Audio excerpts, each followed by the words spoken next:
Assalamualaikum warahmatullahi wabarakatuh. Selamat siang, Hekal. Waalaikumsalam, selamat siang teman-teman semuanya. Baik, sebelumnya saya izin untuk mewawancarai Hekal terkait perilaku organisasi di UMKM Hekal. Nah, mungkin sebelum itu bisa perkenalan terlebih dahulu dan bisa jelasin bisnis apa yang Hekal jalani. Nama saya Haikal Sultan.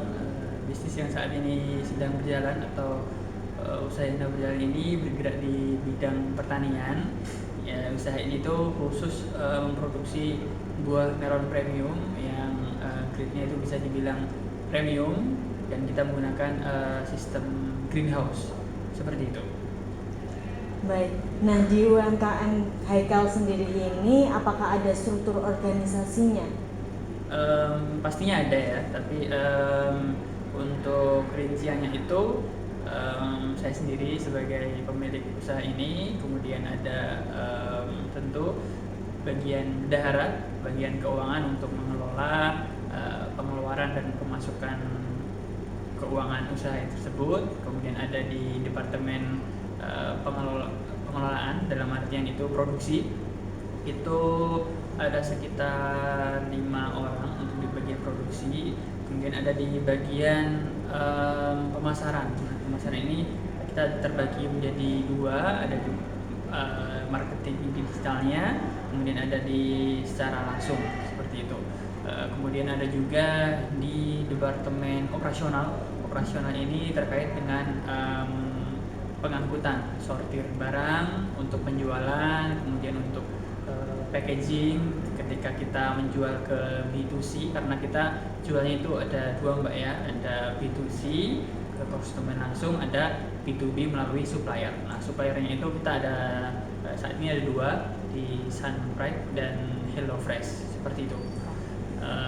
Untuk dan kita juga ada bagian untuk konten kita, untuk menjalankan akun media sosial kita sekaligus untuk membranding nama brand kita sendiri seperti itu. Baik, nah untuk sistem kerjanya sendiri bagaimana, Haikal? Untuk sistem kerja yang bagian produksi, bagian operasional, kemudian bikin konten ini kan harus terjun ke lapangan secara langsung. Namun untuk bagian keuangan, kemudian yang bagian editing video, kemudian perencanaan strategi bagian digital marketingnya, itu tentu bisa melakukan pekerjaannya di rumah atau work from home seperti itu. Nah, pastinya perlu komunikasi ya Kak di antara staff gitu. Nah, Ya. gimana sih cara Kakak itu menjaga komunikasi antar anggotanya? Untuk menjaga komunikasi tersebut, untuk di bagian marketing, kemudian konten, kemudian operasional untuk pengiriman, kita ada grup WhatsApp-nya. Jadi kita untuk memudahkan komunikasi saat ada suatu permasalahan. Namun untuk di departemen di produksi, karena kita itu memperkerjakan orang-orang yang ada di sekitar kita, yang mayoritas umurnya sudah dibilang lumayan tua dan kurang melek teknologi, jadi kita komunikasinya secara langsung. Biasanya kalau ada kegiatan tanam, kemudian pemupukan, kita penyampaiannya secara langsung seperti itu.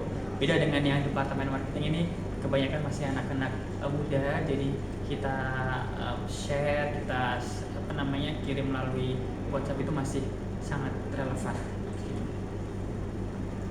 Nah, Haikal, biasanya kan ada masalah tuh ya antar staff. Nah, kira-kira apa sih masalah yang dihadapi oleh antar staff itu?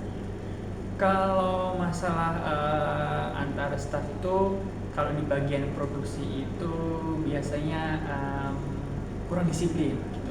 Karena kita kalau berkenaan dengan tanaman, otomatis kita harus disiplin waktu, apalagi kerjanya itu kan pagi mbak ya, pagi setengah 6 sampai jam 8. Karena di jam seperti itulah fotosintesis itu terjadi. Jadi permasalahannya mungkin ada di situ. Untuk di departemen marketing, kemudian untuk konten itu mungkin beberapa masalah itu miskomunikasi ide seperti itu. Nah, bagaimana Haikal menyelesaikan masalah tersebut? menyelesaikan masalah tersebut tentu adalah komunikasi yang lebih lanjut ya. Ketika ada satu problem, biasanya itu langsung ada seperti masukan kalau harusnya itu seperti ini, kemudian kita komunikasikan bersama, kemudian kita ambil jalan tengah lebih baik seperti apa, kayak gitu. Terus bagaimana sih cara meningkatkan motivasi kerja staff? Cara meningkatkan motivasi kerja staff itu kalau di departemen produksi itu biasanya kita memberikan tips tambahan. Kalau saat tanaman itu ada kondisi yang kurang baik, otomatis kita akan menambahkan jam kerja. Otomatis kita memberikan tambahan insentif uang untuk membayar staf karyawan tersebut, seperti itu. Karena itu kan di luar jam kerja. Baik. Nah, kalau boleh tahu nih, bagaimana gaya kepemimpinan Haikal dalam menjalankan organisasi? Untuk saat ini saya mencoba untuk mengadopsi dari Gojek dan juga Google bahwa untuk mengembangkan UMKM baru, tentu yang pertama adalah inovasi. Bagaimana kita menjual produk melon itu tidak hanya ya udah ini melon aja gitu. Jadi yang pertama inovasi, yang kedua itu tentang disiplin. Bagaimana disiplin ini sangat penting bagi saya karena melihat perputaran waktu itu semakin cepat, maka dari itu kita tidak mau tertinggal dari, apalagi khususnya di bidang teknologi seperti itu.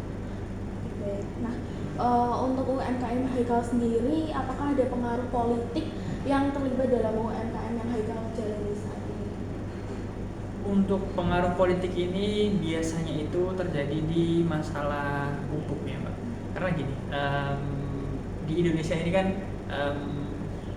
gimana ya ngomongnya, kalau masalah pupuk ini untuk tersubsidi sampai ke petani kecil itu rasanya sangat susah. Kemudian hal yang terjadi itu biasanya kalau ada subsidi pupuk dari pemerintah ya kan turun sampai di desa nih. Nah tapi itu nggak langsung disubsidikan ke masyarakat, namun yang lebih mendapatkan terlebih dahulu itu biasanya pegawai pemerintah desanya terlebih dahulu.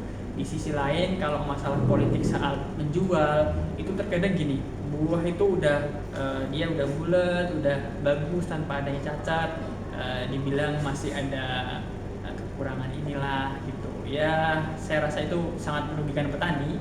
Jadi harus objektif dan biar petani ini juga diuntungkan seperti itu. Oke, baik. Kira-kira dalam UMKM ini apakah ada budaya yang Haikal anut? Mungkin kalau ada bisa tolong disebutkan apa saja budayanya? Seperti tadi ya, gaya kepemimpinan dan budaya ini saya rasa saya ingin menekankan tentang inovasi ya. Jadi yang saat ini dilakukan memang keseluruhan penjualan kita itu terfokus pada B2B ke supplier. Namun untuk pengembangan inovasi kita menekankan ke B2C-nya. Saat ini tuh kita masih menjual secara online. Kemudian kita juga akan mengembangkan, kita akan jual buah potong, tapi kita akan kemas dengan gerobak yang lebih cantik, yang lebih bagus, guna untuk brand awareness. Jadi orang melihat logo kita itu dikenal terlebih dahulu, karena kapasitas produksi kita kan masih belum begitu besar. Jadi kalau andaikan kita bisa setiap minggu kita bisa panen, kita bisa masuk ke pasar lebih besar, masuk supermarket seperti itu. Oke, baik. Kemudian bagaimana sih strategi yang Haikal lakukan dalam menjalankan UMKM ini supaya semakin berkembang? Tentu strategi yang menjadi fokus utama adalah mengenai keuangan ya. Bagaimana keuangan ini adalah kunci, gimana apakah usaha ini tuh bisa sustain apa enggak. Nah, beberapa yang saya lakukan adalah mencoba untuk mencari investor untuk kita tawarkan sebuah investasi dan jangka waktu setahun. Nanti kita proyeknya seperti apa, seperti itu. Lebih ke mencari pendanaan. Namun kita juga harus butuh analisis yang lebih jauh lagi, dan kita ingin menggandeng para petani-petani lokal, apalagi generasi muda sekarang ini saya rasa masih kurang melek terhadap pertanian, karena menurut saya pertanian adalah penyangga utama perekonomian bangsa. Baik, mungkin cukup sekian pertanyaan dari kami. Terima kasih Haikal atas menyempatkan waktunya untuk kami wawancarai. Akhir kata terima kasih. Wassalamualaikum warahmatullahi wabarakatuh. Waalaikumsalam warahmatullahi wabarakatuh.